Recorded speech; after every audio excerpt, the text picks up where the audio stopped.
All right. Well, this is Bill Baue from R3.0 Redesigned for Resilience and Regeneration. And I am honored to be here with David Haenke.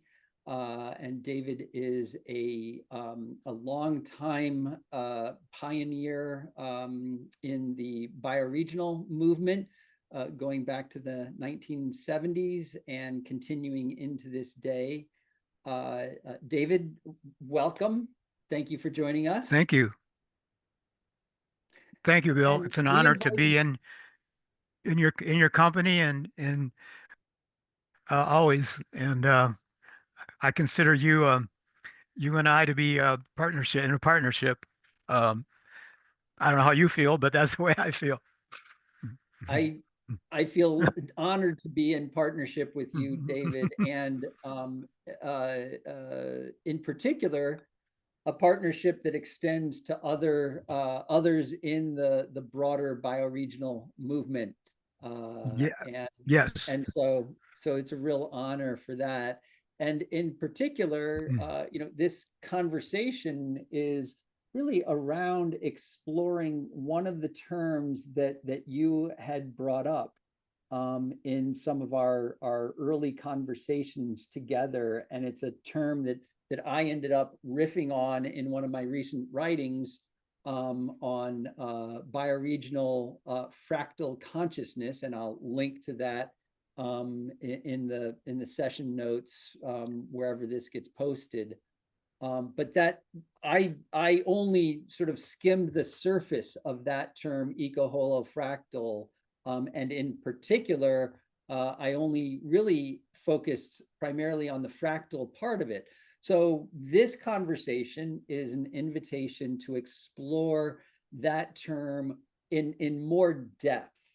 And so what I would love to do is just start by going with each term individually, eco, holo, fractal, and if you could share what each of those contributes to the mix, and then we'll look at the triumvirate together and what that particular sort of conglomeration adds to the mix. So if that sounds good, David, Okay. why don't we start with eco? What does the eco element of eco holofractal bring into the mix? Well, actually, if you don't mind, um, I would like to start with the holo and the fractal, and That then come to Earth. Because I want to go to the largest context. I want to start with the biggest context, which is essentially the universe or the cosmos. Some people think that there are many universes, multi-universes within a cosmos, or a bunch of cosmoses inside of a larger cosmos with a bunch of universes inside of that. Uh, but um, uh, one of the, one of the most powerful things that's been coming out to me, coming out of particle physics and astrophysics, is the idea of a holographic universe, and it's very much connected with the terms now, which are things that are so phenomenal, like quantum entanglement, uh, quantum biology, if you like. There is such a thing.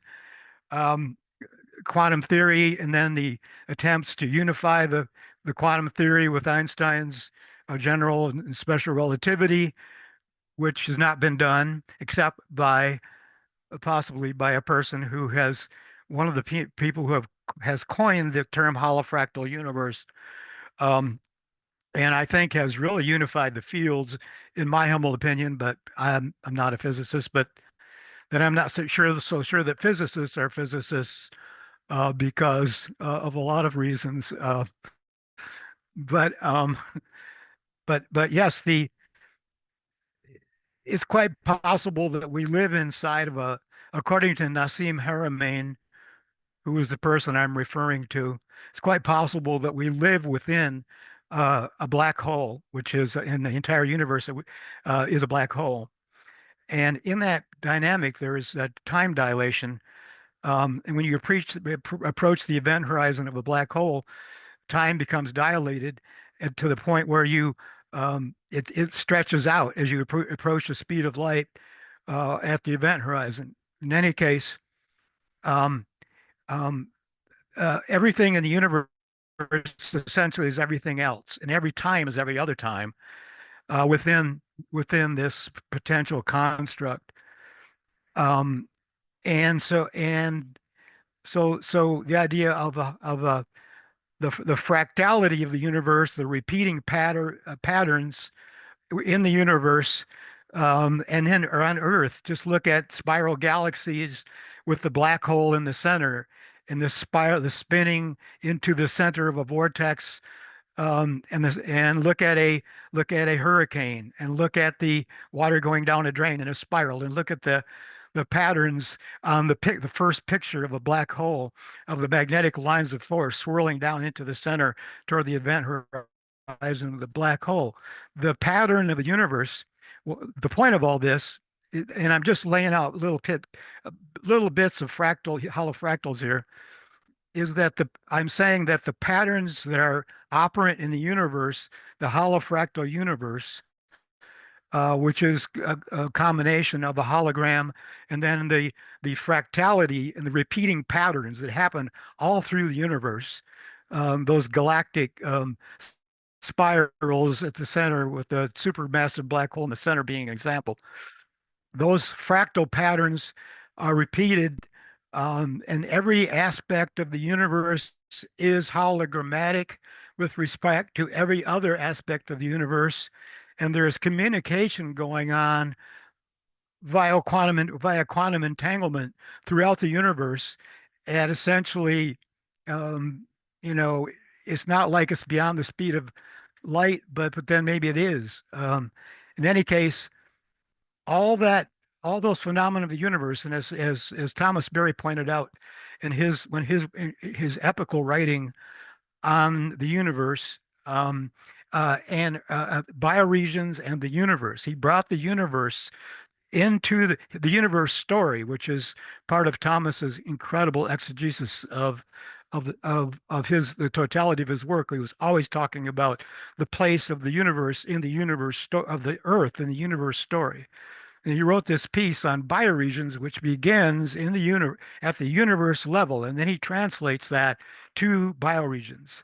And what I'm saying, this is all to say that all the laws of the universe that are being uncovered now, um, and are so unimaginably profound, including the idea of a holofractal or a holographic universe. All of this is happening on Earth. Mhm. Earth is demonstrating all the laws and principles and operational aspects of the universe.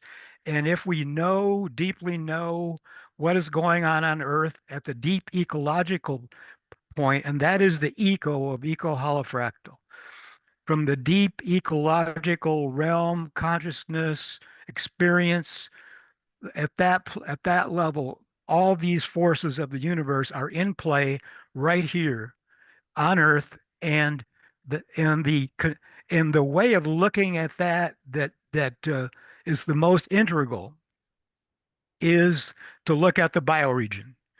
The Okay. Earth is a superorganism. Yeah, and so within the Earth has differentiated itself into ecological regions. We didn't do this. Humans didn't do this. And one of the central aspects of the eco-holo-fractal paradigm is ecological centrism or non-anthropocentrism. This is a Mhm. way of looking at reality from a deep ecologically centered or biocentric point of view. And it is critical to, I call the bioregional movement, I say that bioregional movement has an article of faith. And that article of faith, one of them, is ecocentricity.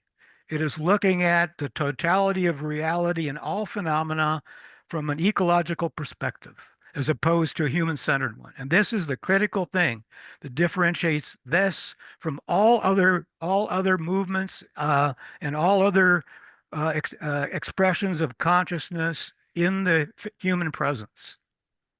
Okay, okay. Thank you, David. That is a lot to take in. And I want to just reflect back to you what I'm hearing, just to make sure that I'm hearing you accurately, or maybe just to restate some of what you're saying, and tell me Yeah. if I'm off base or on base. Um, and I'll actually start from the fractal side of things. So fractal in a Hmm. general sense is self-similar at various scales. And what I hear you saying is that the universe is a fractal universe in the sense that it replicates patterns from the largest Yes. scale to the Yes. smallest scale. And so you're not Absolutely. getting Yes. something sort of different up here Yes. than what you get down here. You're getting the same thing, just Exactly. at a smaller scale. So Exactly. so Yes. that's the And fractal yeah, and nature. at So that, yeah, yeah. And so so at that, in, yeah, yeah, in that, like span of scales that you've laid out is, is the unified field. It is in there, and it has yet to be consensually decoded. But that is, it goes back to the old "as above, so below." It's like it's that, there's a universe going on inside of an atom. In fact, Harriman, who I mentioned earlier, says that there's a black hole inside of every proton, and he calls it the Schwarzschild proton. And and it's and he proves this in terms of of physics, and it's been, he's been attacked and ridiculed, and yet nobody can really get around the physics that he lays out behind it. But so, as we, so that really is a good example of it. It's like there's probably a black hole at the center of almost of even of electrons, and everything manifested at the quantum, at the tiniest level, down to the Planck scale, and also to the quantum vacuum, which is full of energy, and there's energy popping in and out of the quantum vacuum at the event horizon of black holes. Anyway, so but here on Earth, um, all this is all unified. We are living in the unified field. We don't have to. It's not a theory. I call it the unified field reality. We're living in it, and we get to see it all around us. right. And so the I guess, to play out what you're saying a little bit, I haven't heard you say this exactly, but essentially, um, I think what you're saying is that an anthropocentric perspective, particularly one that does not accept this self-similarity at scale. So in other words, it isn't really living a fractal reality, is actually sort of is problematic, because Very it's like problematic. it's assuming itself as sort of exceptional from this pattern that exhibits itself everywhere else in the universe. And so the Yes. relevance at a bioregional scale is that a bioregion is uh, um, governing things and conceiving things, framing them in a Yes. Yes. bioregional way, Yes. is the most sort of effective way to do things, because it enables us to look above and below for guidance on how we should manage the bioregional scale. Is that am I hearing you right there? You're exactly right. You're exactly on it. That is that is that is a prime eco-holopractal. Okay, so It's so that helps to sort of solidify the fractal side of things, and on the holo side of things, I had actually been reading it as holonic, which is that that a system is part of a larger system, and that a holon is in some Hold on. senses systemically fractal. And so am I mistaken by reading holonic? Is it only holographic, or is holonic also sort of Well, inferred by the holo? I see holonic as referring to a holism, as a Mhm. unity. Am I correct? Yes, exactly. Something that, yeah. So actually, where I came from with the holo is from hologrammatic. Okay. And starting back in the mid 80s, I started writing about at that time I was interested in the theories of Rupert Sheldrake, and Hmm. late 80s I would say, in his what he called holomorphic fields, which are Hmm. patterns in the universe and on Earth, which are replicating, and which are the kind of base patterns from which life and all manner of other things emanate. But this is but in this construction, this is referring to the hologram, how the hologrammatic. Whereas within a hologram, any part of the hologram, as you view it as the hologrammatic image, then it can generate the totality of the whole picture of the whole hologrammatic picture. Gotcha. So it is both a Okay, part and the whole simultaneously. exactly, exactly. And so this idea of, and when I first started writing about this, I called it holomorphic.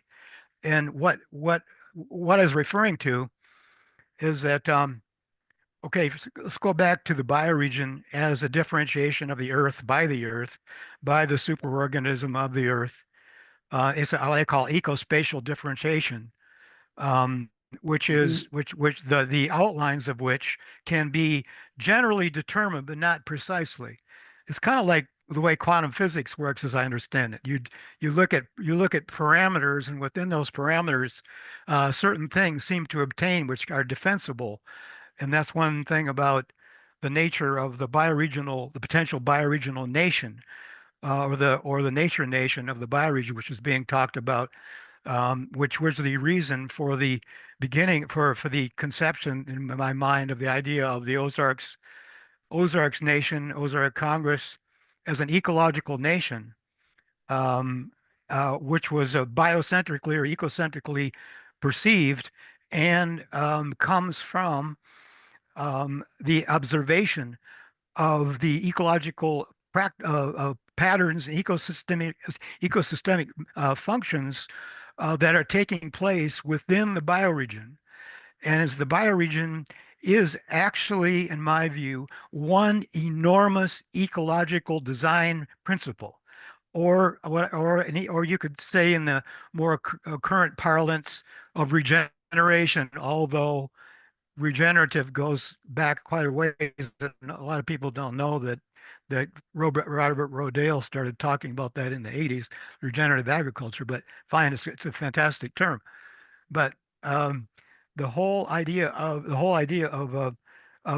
regenerative the earth, or the bioregion, is like one enormous regenerative principle that Hmm. contains within it all the elements necessary to uh, uh, do all things that human beings do, that need to do essentially, in a way that is ecologically resonant or derived from the observation, extrapolation, and implementation of that ecological observation. And that has to do with the origins of permaculture, of holistic land management, like Alan Savory's work of holistic management. It has to do with all of the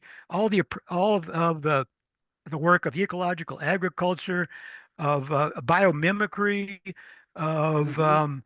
all this tremendous body of work, which looks at the function of of life systems in the context of a bioregion or an ecological defined region, notes what's going on, extrapolates those things into human practice and application. And so the bioregion as a self-organizing aspect of the universe and of Earth, and the universe is self-organizing, going back to the meta eco-holofractal. Um, the bioregion self-organizes. That's one of the things that Thomas Berry referred to in his epical writing.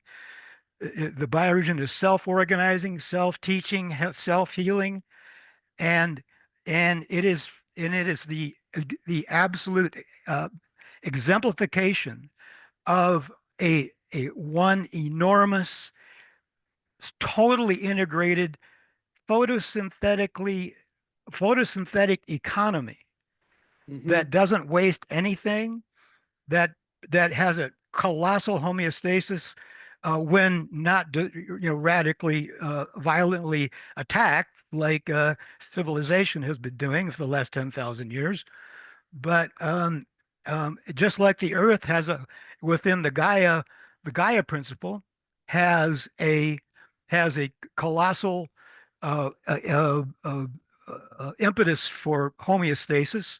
Similarly, the bioregion has this as it self-organizes. And so within that self-organization, you can extrapolate out from observing the processes within the bioregion of everything that you need to know as a human being and as a human society to live within the bioregion.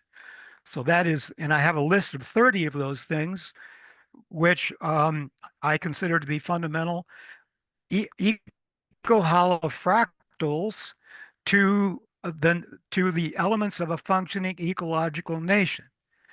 And So those what are include politics, economics. Yeah, that's what I was go just going to ahead. ask Go is ahead. I was just going to ask what some of those 30 elements are. So you've just started in on it. Go for it. Yeah, it goes, it's okay. You think of anything that human beings need to do in order to live in some kind of a resonant way within the ecological reality of the place that they are. And so they need, so there's ecological 30 things with ecological preceding them. These are all eco-holofractals of the ecological nation. The governance, there's politics, there's energy, there's agriculture, there's technology, there's health, there's land tenure, there's all these different ways. Land tenure includes, stuff like land trusting and ways of holding land in common outside of outside of the, as much as possible outside of the market. It's everything that makes ecological sense that could possibly happen within the context of a bioregion. And every one of these things, when you look at them, when you look at the ecological agriculture or permaculture, in the sense of being a prime holofractal, then when you start looking at the ramifications of that and what that means, and economically and politically and energetically, and then you pretty soon you're talking about all the rest of them. Right. So they're interconnected both in Yes, terms of their dysfunctional or non-harmonious expression. You mentioned the 10,000 years or so that human civilizations have been operating. In essence, what your thesis is that they've been operating outside of the eco-holo-fractal pattern or design that humans before that had discerned and had lived in harmony with. And I would add that humans are not unique in this aspect.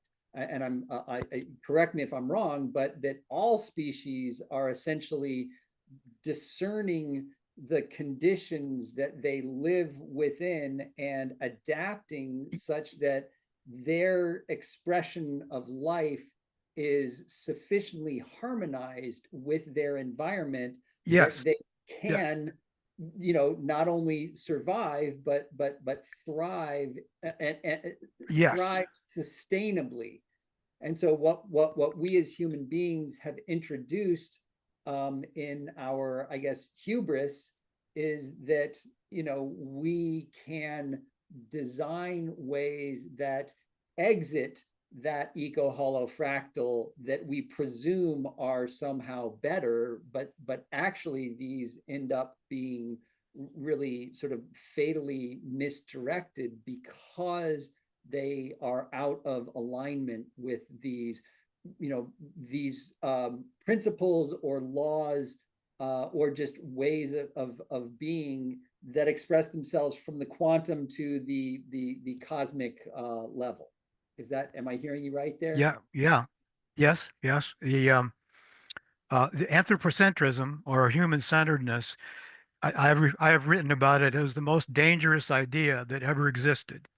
That Mm-hmm. has ever come up, that has ever appeared on the, in this part of the corner of the universe. It's basically a worship of our own species. It's totemization of ourselves and elevating ourselves in our minds above the whole process of life, and basically attempting to um, contravene or to violate willfully or ignorantly or whatever the very laws of life itself. Mm-hmm. And you cannot get away with that very long, even though the power that we collectively have with our technology. I refer to the current status of the human as a kind of as a variant, a non-viable variant of the original human tree of life. I call it Homo techno-industrialis, and Mm-hmm. it is not a viable mutation of the human species. It's not working. Um, and I think that also that the human species has become a superorganism in its techno-industrial manifestation, and it basically feeds on oil and petroleum. I call also Homo petroleus, and that's not working either. It's created asymptotic curves Mm-hmm. like this. That when fossil fuels started really being kicking in the Industrial Revolution, here came the curve of human population. To Right. and the more fossil fuels, the more the asymptotic curve goes. And same thing with air pollution, and uh, same curve. There's this Right. curve of this this marvelously energetic source of food, you might say, the petroleum, the fossil, which the earth so abundantly stored through its colossally brilliant photosynthetic economies for a few billion years. And so we've decided we get to mine this out of the earth where it belongs and bring it forth, but it's not supposed to be done. It's supposed to be left where it is. Mm-hmm. And that's what the native people, I think, have always said. Um, and also, I shouldn't say that within the last 10,000 years there hasn't been haven't been human beings who have been living according to the laws, because Mm-hmm. I'm just saying that the civilization, as currently defined, as anthropocentrically defined, is what is basically in this attack mode against life itself. They're still into the, say, the days of the pre-settlement days on this continent.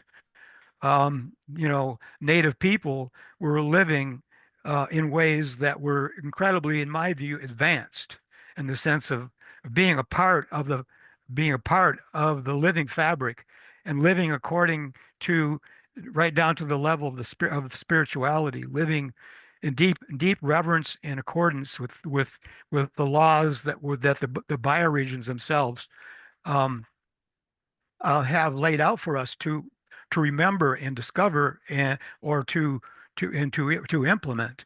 And native nations were very much in North America were very much aligned in a lot of ways around bioregions.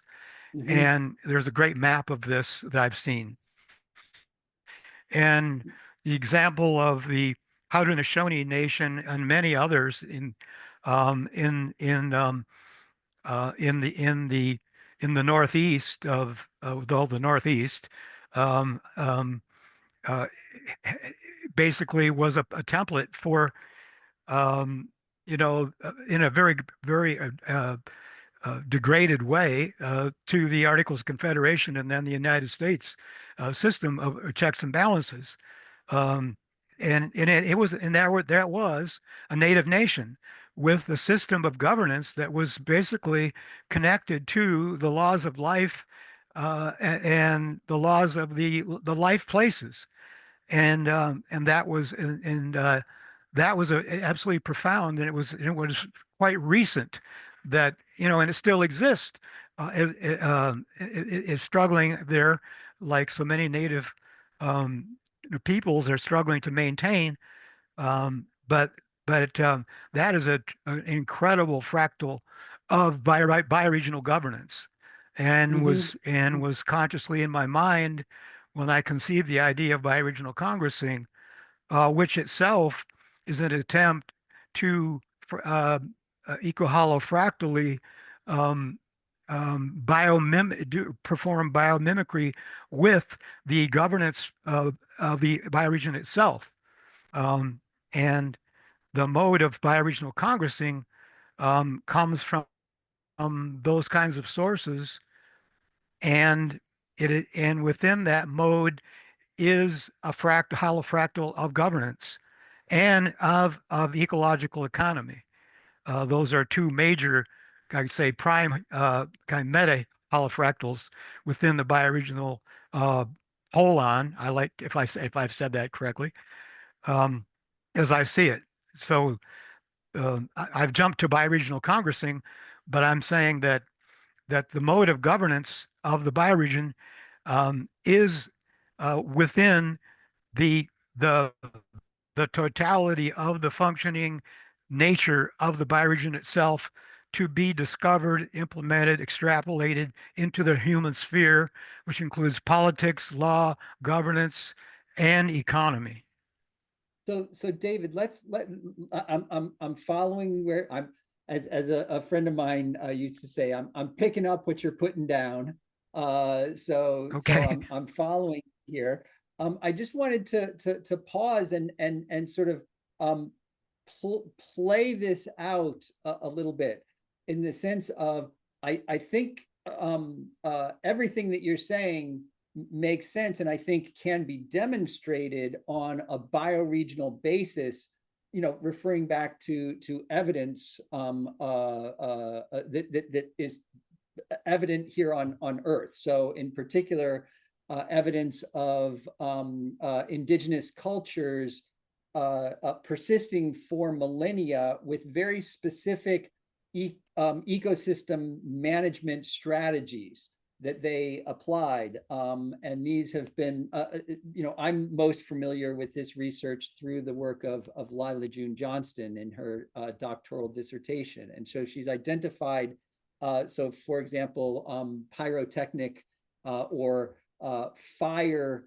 management, managing land Yes, ecosystems at a bioregional scale through fire. So okay, yes, let's say that yes, we accept this.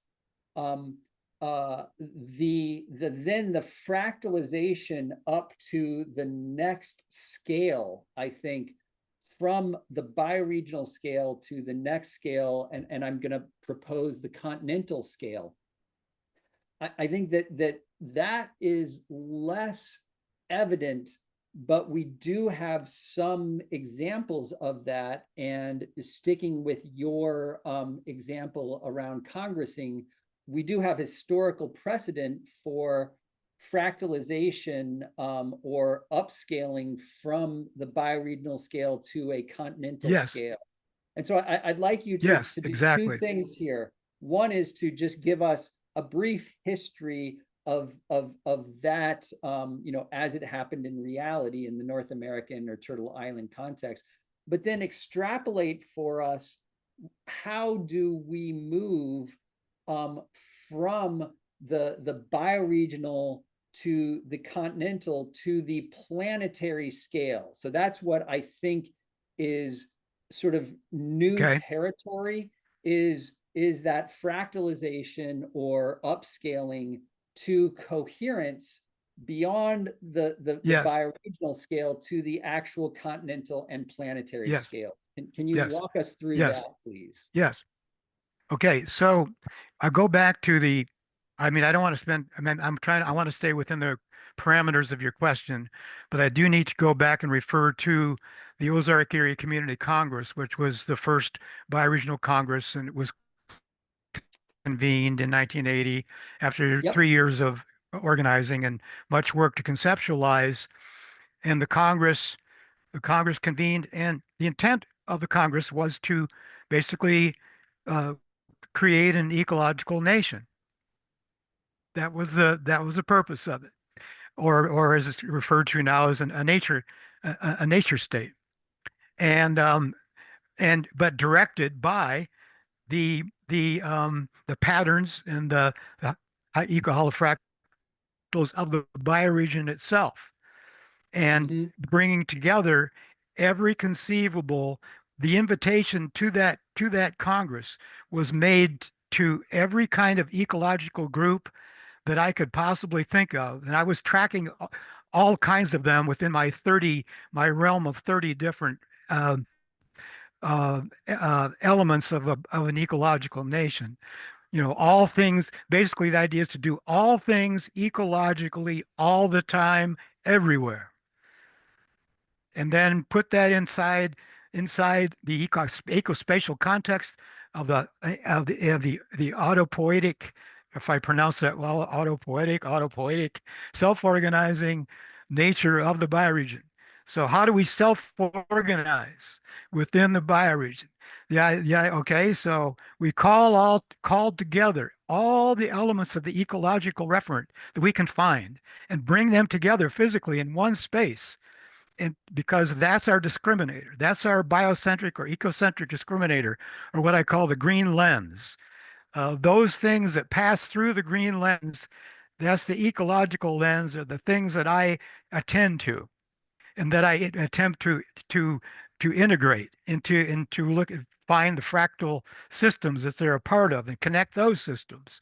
Anything that's not doesn't pass through the lens, the discriminative lens, is this stuff that I deal with. It's like I can't integrate it because it won't integrate. It doesn't Interesting. belong. A lot of this stuff does not belong on this planet.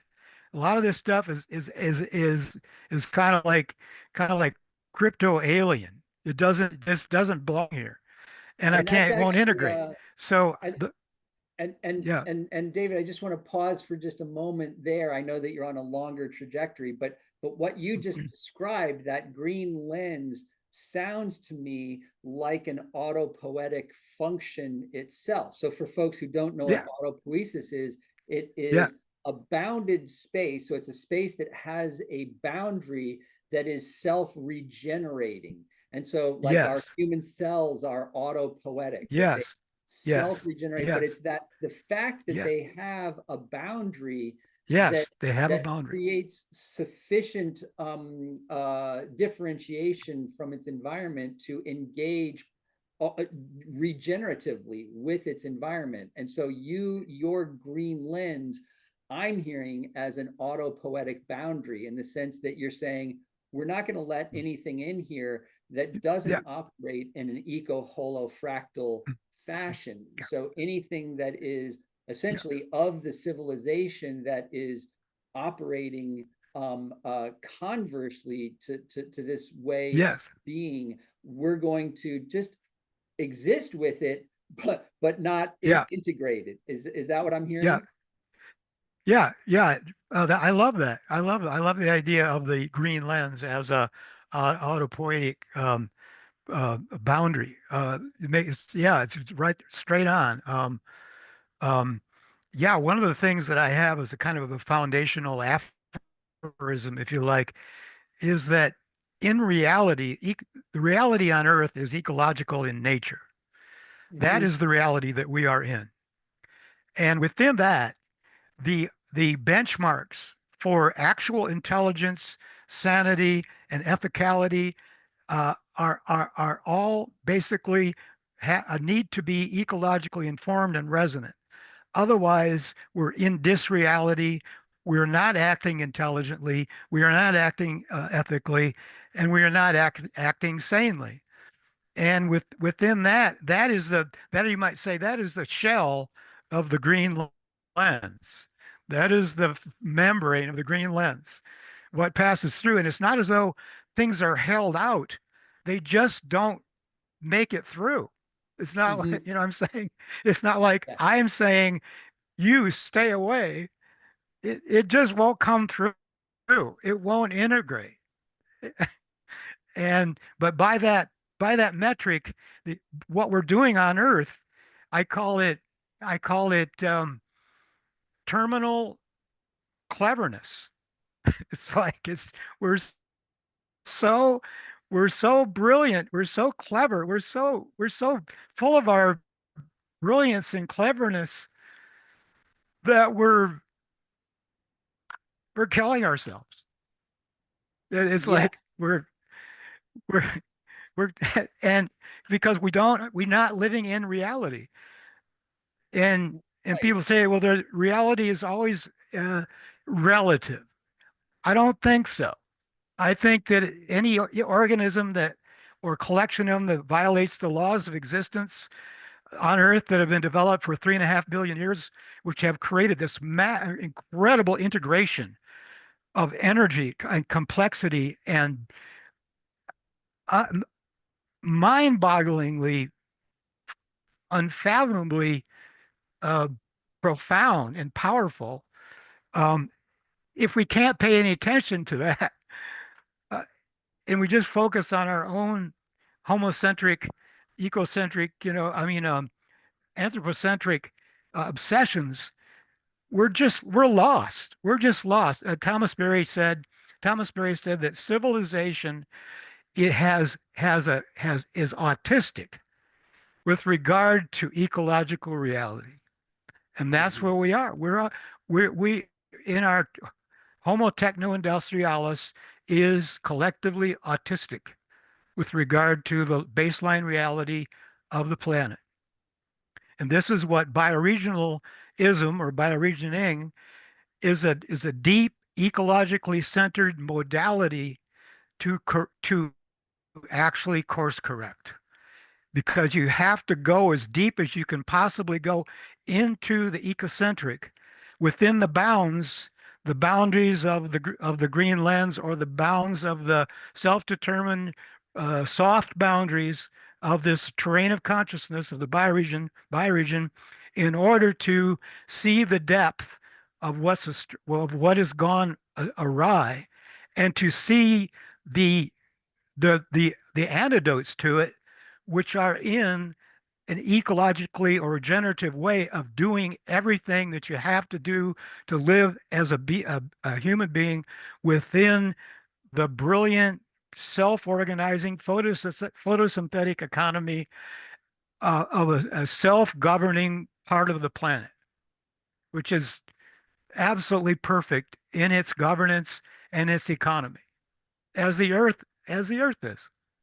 Right. And Right. so to so to scale this up, Right. so the Ozark Area Community Congress was formed by an invitation went out to every kind of ecological organization in every kind of ecological modality of the 30 things that I could possibly invite, and 135 people showed up in representation. That's the idea of a Congress.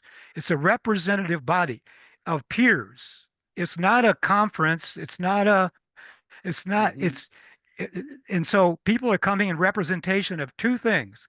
One is their particular ecological regenerative design modality that they're working in, say permaculture or renewable energy or alternative land tenure, ecological health, or any of these things, and also or in representation of their watershed within the bioregion.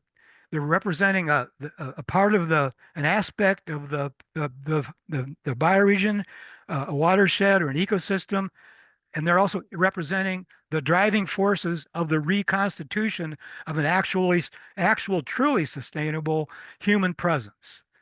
And they're Hmm. meeting together in order to make an agreement about what they see and do it by consensus and by a democratic process of consensus, come to actual agreement by sitting in plenary in full group on what the path forward looks like in terms of reconstituting human presence in the bioregion. And the way that the congresses are organized is under two principles. One is coordination and coordination and facilitation. And so to bring the Congress together, we have facilitators who are coordinators or the general coordinators. And they are not operating as executive directors. They are operating as a as delegates of the will of the plenary of the Congress itself. And their job is to bring about the next manifestation of the Congress and do so in a particular way that is constrained by the agreement. So they're in service of an agreement, not of their own. And there are no structures of power within this governance arrangement. It is an arrangement of governance and coordination. Um, it's only levels of authority. I mean, not levels of authority, levels of responsibility. Hmm. So the responsibility to the agreement of the whole of the Congress is what allows the the people who are coordinating, um, but they're not directors, they're not executive directors, they're serving an agreement. So So this is how this so is how just the to just to repeat back there quickly, David, I heard you saying that there's not authority, but what I did hear you saying is that it was acting in responsibility to the agreements or to this larger pattern yes, is what yes, essentially yes, authorizes yes, exactly. action. Yeah, authorizes action, yes, Mhm. and within certain parameters which are agreed upon. I won't go into that, but I know I'm, but what I'm, but the key word here. So the bioregional movement and the ecological movements operate in a space that I call the third way. So third way is between the left and the right, and between capitalism and socialism and all these bicameral constructs that human beings use to attack each other and fight with each other about in this anthropomorphic space, this internecine anthropomorphic space. Um, and the third way, which has been going on ever since the beginning of the Industrial Revolution with the Rochdale pioneers who pioneered cooperative economics, which stands in the middle between these elements of fascism and capitalism and left and right and all this. This is the modality by which the bioregion governs itself is through a colossal level of mutual cooperation going on within all these phenomenally complex interactive processes within the ecospatial boundaries. We are attempting in the Congress to do the same thing, is to bring all these ecologically resonant regenerative activities together in a whole-on of the Congress's consciousness, and then to begin to coordinate and integrate those things. It's the integrative Mhm. process of what passes through the green lens. This is what showed up when we made the invitation through the discriminator of the green lens. All these ecologically related elements, which by nature are going to begin to resonate with each other once they get in the same space. And it's really astounding what happens when you do that. And it's so hard to explain to people what happens in a Congress. It's really unbelievable. I mean, it's transcendent or an incendent space. And it happens whenever human beings decide to gather together in the name of the reality of the earth. It's like, yes, let's do it for this reason, not because we're trying to get over on the rest of the natural world. But so so here it is. Here is a modality that's been working for 46 years on a 300 or 400 year project. We may not live beyond the next year. We never know because the coordinators get volunteered year by year. And we ask each year if we want to continue to do the Congress, and the group agrees whether or not we do it. So we continue it. That's the only power that exists within this matrix. This literal matrix is the power of the Congress in collective. So we have this mode of governance of the Congress. We have this mode of governance which is implicit in the bioregion. It operates by levels of self-organizing cooperation. So the word here is cooperation, a cooperative economy, which is differentiated ever since the Industrial Revolution. When cooperative economics was created, it's differentiated between, again, capitalism, socialism, Marxism, fascism.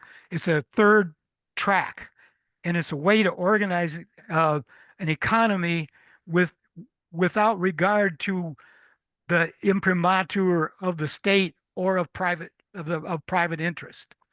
And so coordination, it is a mode of coordination or self-coordination, self-organizing. So we take that as an eco-holo-fractal of governance, and it also implied in that is economy, ecological economy.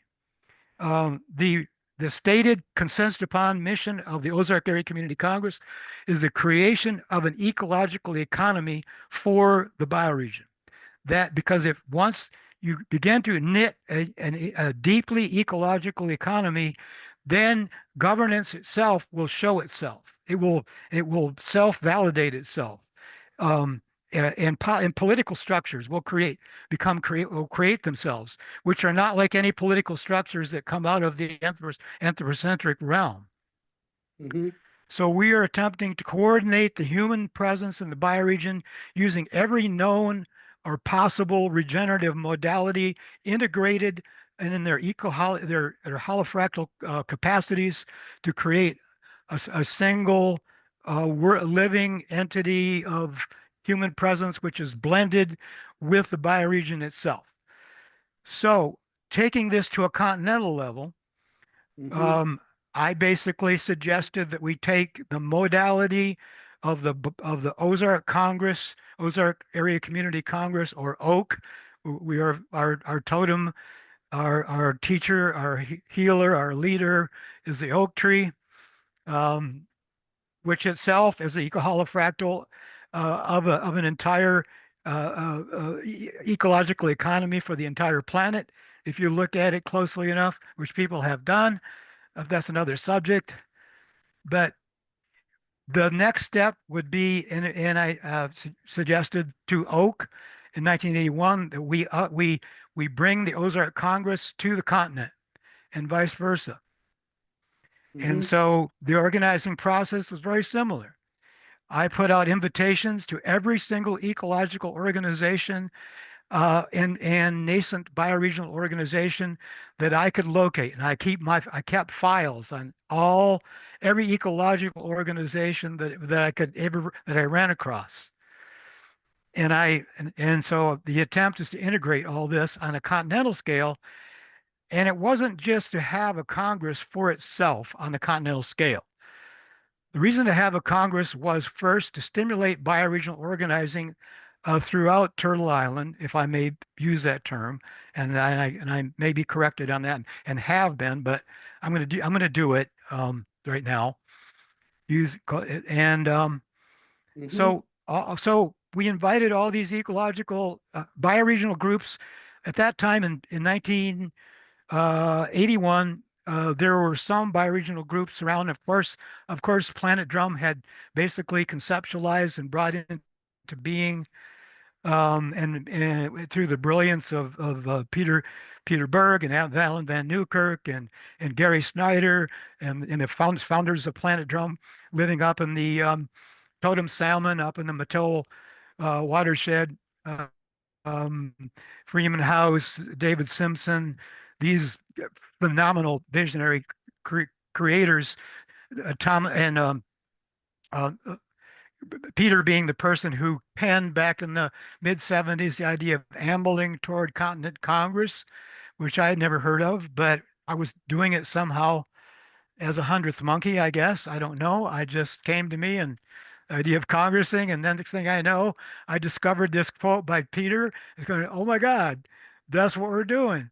We're ambling toward continent Congress, but but same process. Invite all the ecological elements you possibly can, bring them together in the same space, um, create a peer level experience where people are representing their regenerative activities as well as their bioregions or their watersheds, two levels of representation, and then start working together on a consensus of how to coordinate all the bioregions of the continent on essentially an ongoing basis. In other words, it was not the idea to adjourn the Congress and say it's over, we did this. The idea is to continue the Ozark Congress for 200 years at least, because that's how long it will take to get it done, and a 500-year process for the Continent Congress, Bioregional Congress, is to coordinate within the Congress every possible knowable ecological initiative that you can possibly locate, bring them into contact and awareness of one another, and then watch the eco-holo-fractal magic happen. So David, that is a very compelling, and so just to remind folks, that's an actual historical development that you are describing. That did actually happen, and that there were 10 continental scale bioregional congresses that did happen on Turtle Island, or what some people call North America. And so the next extrapolation from that would be to the planetary scale. Yes, And so I yes, actually want to ask a question in there yes, that would apply from the bioregional to the continental scale, and obviously more so at from the continental to the planetary scale, which is, are there or how does one contend with, in particular, appealing to how this happens in nature, is that self-similar replication across scales has to contend with the increased complexity, and in human systems, that complexity comes with the coordination of ever larger numbers of initiatives that are representing the ecological realities. You mentioned those 30. So is there a certain point at which it becomes more complex than the human systems can handle? Or I guess the more open-ended question is, how does one engage with those increasing levels of complexity or coordination or what have you, as one moves from the bioregional to the continental scale, and then by extrapolation to the planetary scale? I'll just say that I've written this to you and a few others, that at the last Continental Bioregional Congress in 2009, the 10th, I had a session at the end of it about a planetary Congress, Mm-hmm. because I had been envisioning a planetary Congress and actually had a file folder for one since 1982, because it just seemed to me to make sense that you would just continue to extrapolate on this particular um, holomorphic or eco-holo-fractal. Over the years, I rewrote my original piece and it went from hollow eco holomorph to holofractal to eco-holofractal. Anyway, side note, never mind. But from 1982, I've been thinking, well, it just makes sense to have a planetary congress, and it made sense to have it on the internet, even in 2009. It's there are some backstories here that about the noosphere, Mm-hmm. and I've been thinking that it's really important as the human obsession, the anthropocentric obsession continues to accelerate, and the anthropocentric hallucination continues to expand at an accelerated rate. Um, Very important to create a presence on the internet, which is a form of a proto-noospheric consciousness of the mind layer of the planet, as postulated by Teilhard Chardin and Mm-hmm. extrapolated on by a number of people ever since. To posit within that the hallucination that's going on, the kind of terminal hallucination that's going on, a an aspect of this proto-noosphere which is ecocentric in nature. And so that would be another aspect of the Planetary Congress. It is an ecocentric manifestation of a collective mind via the ramifying extended nervous system of the human species, which is something that Teilhard Chardin talked about in the 30s, which is actually happening now. He predicted this, um, and actually also its terminal event. Uh, which he thought was great. He thought that the human species collective noospheric consciousness would basically destroy the Earth, take all the energies of the Earth, and take off into outer space and join the overmind, or the collective consciousness of the universe, which is anyway. Okay, that's enough of that. But that's one aspect of a planetary congress, is to create something in the collective, this forming collective consciousness of the planet that is ecologically centered. Um, and but yes, the same pattern obtains. It is very complex, but basically, um, out there somewhere are laundry lists uh, of ecological movements in the nations and in transnational perhaps efforts. Who are the prime operators in the field of regenerative work on the planet, and then bioregional regenerative work on the planet? Basically, run that through the green lens and see what comes through, and then invite them to participate. It doesn't seem all that complicated.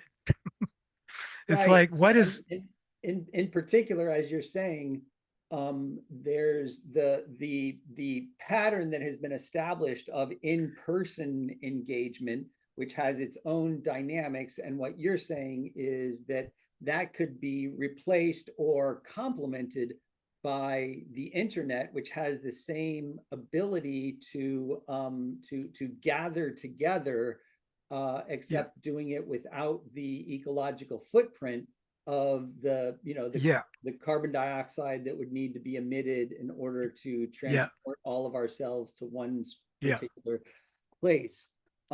yes, So yes, I mean, I would agree. And the work that we're doing at R3.0 is envisioning a kind of multi-year process towards stacking these fractals from the bioregional to the continental to the planetary scale. And so we're looking to deliver on your or support the delivery of your 1982 vision of a planetary scale bioregional Congress. Um, I do think, and also I guess one thing that I'm hearing you say is, rather than trying to figure out the perfect way to do this ahead of time, that simply by enacting the pattern that we have followed from the bioregional scale up to the continental scale, up to the planetary scale, that just simply experimenting with the enactment of that is a way forward, that we don't necessarily, and we may run into coordination or facilitation, to use the two terms that you noted were fundamental to Congressing.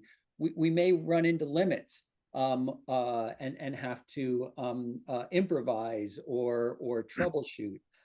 But I'm hearing Yeah, you say that what's preventing us is, particularly if we're coming in with an eco-holo-fractal consciousness, what's preventing us from at least seeing what happens when we do.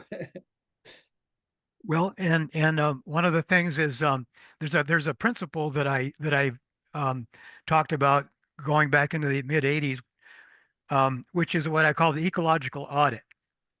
Okay. And basically, I call it the beating heart of ecological economics or bioregional economics. Basically, it's a way to determine the degree of ecological resonance of any particular activity or enterprise that is engaged upon by humans as individuals or collectives. And so what you're looking for is is this activity how ecologically resonant or rooted or eco or fractally connected at the level of ecological reality is this particular enterprise movement, regenerative practice. It's basically this is a kind of a something that runs in my head 24/7. I'm looking at everything that's going on and I'm doing an ecological audit on it. Right. And it's pretty wild, actually. And not too many things get through um, being really deeply ecologically resonant. Probably because fossil fuels are threaded through, and the big burn of them is what's behind just about all of civilization. But in any case, um, but yeah, that's what we that is that we this is how the discriminator works. It's like what things we have to make a judgment, and that's why it's good to have a really strong organizing group that covers a lot of territory of the consciousness, um, and determine the invitation list. It's all about invitation. It's not a general call. And it sounds, hopefully it doesn't, it's not elitist. It's just what things are the most ecologically resonant and defensible. This is what we want to call into Congress or council in order to consider the integration and self-organization of these things around the planet itself. It's not again, it's not an exercise for itself. It's an exercise. Well, it's an incipient experiment to look at the whole planet in terms of coordination by ecological principles, by Right. And it wouldn't, ecological proven and strong and yes, and right. and and and It that's the purpose of yeah. and it wouldn't be elitist. I'm just sort of playing out the thread that you put there. So elitism would be to make a discernment based on a power differential, where one's eliteness is determined Yes, by how much yes, power one has yes, access to. And what yes, you're saying is, yes, no, the discernment here is through the a degree of alignment with ecological or eco-holo-fractal reality or principles. And so yes, therefore yes. that is what would justify the application of that. And so, And that, yeah, go ahead. well, there's a self-limitation factor or two in this too.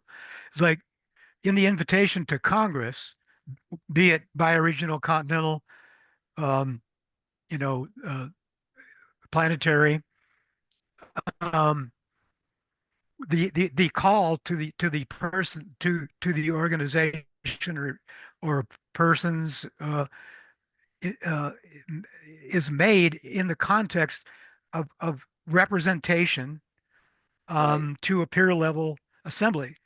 So are you prepared? Are you ask the people, are you prepared to represent, as best you possibly can to the deepest of your integrity, your bioregion and your regenerative practices in this forum, this integrative forum, Hmm. where we will we will we will begin to hopefully see how our implicit connections are actually deeply informing this assembly in a way that cannot be described.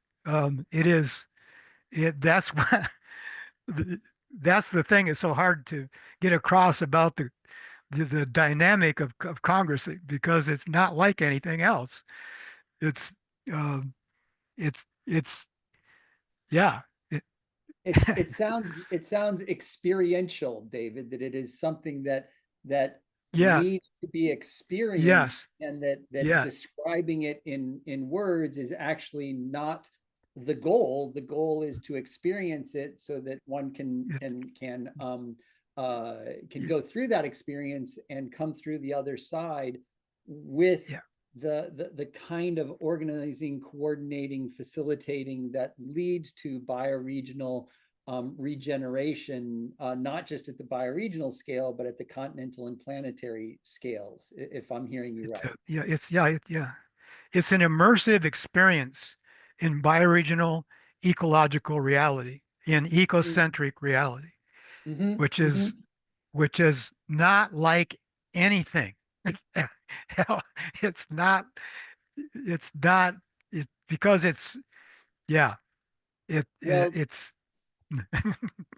Well, David, you and I are involved in some of these deliberations at the continental scale. So, for those of you who are listening, there is currently um, early coordination happening for the revitalization of continental scale bioregional congressing in the Turtle Island or North American context. And a small group of us right now are doing that yeah. coordinating.